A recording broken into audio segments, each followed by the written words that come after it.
You know, for the longest, I've wrestled with the idea of whether or not I should be asking the hard questions. You know, things like, should we or should we not simp for Ella Mai? Should we or should we not simp for Ella Mai? And I've come to the conclusion that as fine as she is, and yes, Lord knows she's fine, I'm here to tell you right now, we don't care. Let me tell you something. We don't care. boy, anybody can get this work. See, over on this channel, we fair and balanced like Fox News, baby.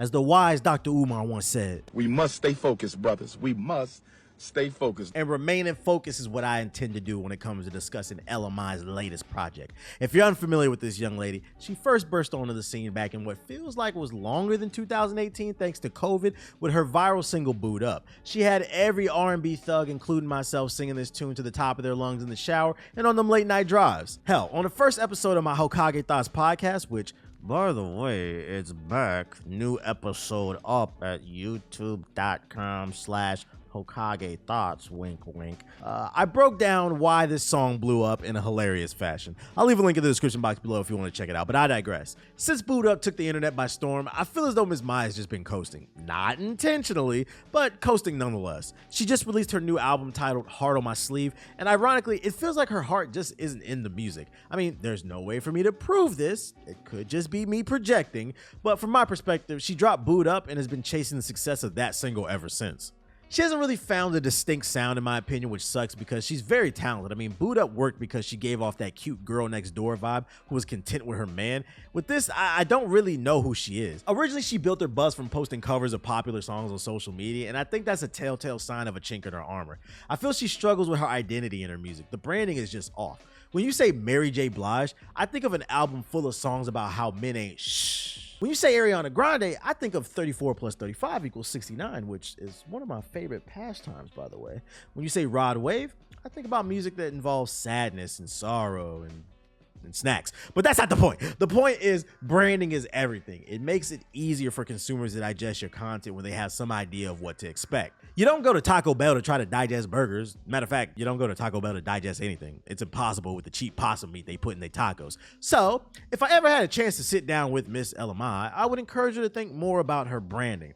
It breaks my heart to say that I wasn't a big fan of this album. It's 15 songs here and it was rough making it through the full album. It felt longer than 15 tracks, and don't take that as me saying it's bad. I'm saying it's mid, painfully mid.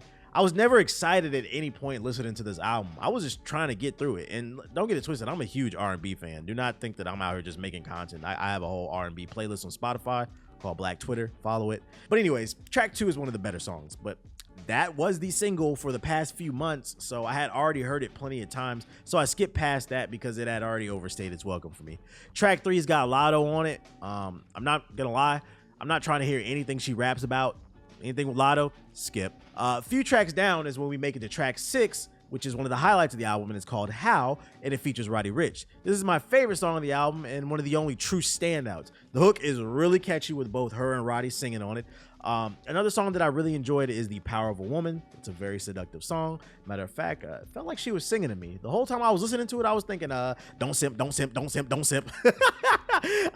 I think this song also works because of the tempo of the vocals and the instrumental. They mesh well in this one.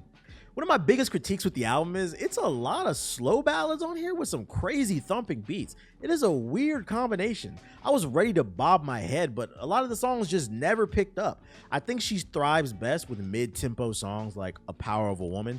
Matter of fact, one of my favorite songs from her, it's not on this album, it's from an EP from 2016 called Time.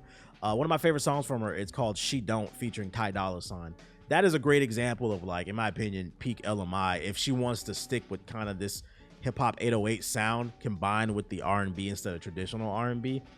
The slower stuff from her is just boring, mainly because her lyrics are nothing special, I'm gonna be honest. She's not giving it any type of unique take on love, so I need the vibe to be immaculate. I need her to be a little bit more consistent with that vibe. Feels Like and Leave You Alone are other standouts. Once again, mid-tempo songs where there's 808s that match the vibe that she's going for better. Leave You Alone also features some crazy Zappin' Roger auto-tune effects in the background vocals as well as at the end of the song, and you know I love that Zappin' Roger type of influence. All in all though, if you're an R&B thug thug like me and you're looking for some new tunes to update your playlist, check out Ella Mai's new album, Heart on My Sleeve. It is a bit underwhelming, I'm not gonna lie. I feel like she has more to offer, but what's here is something decent. Also, you might like it more than me.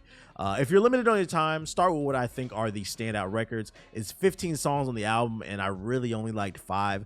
Those would be Not Another Love Song, How, Power of a Woman, Feels Like, and Leave You Alone. Also, feel free to listen to the whole album all the way through. I'm curious to see if anyone loved this album more than I did. I feel like Ella has the potential to be the next big R&B star, but she's still searching for that song and that sound that'll make her stand out more. I would hate to see her become the next Elle Varner, which, by the way, Elle Varner, she was talented and fine too. Whatever happened to her? Whew. I'm just saying.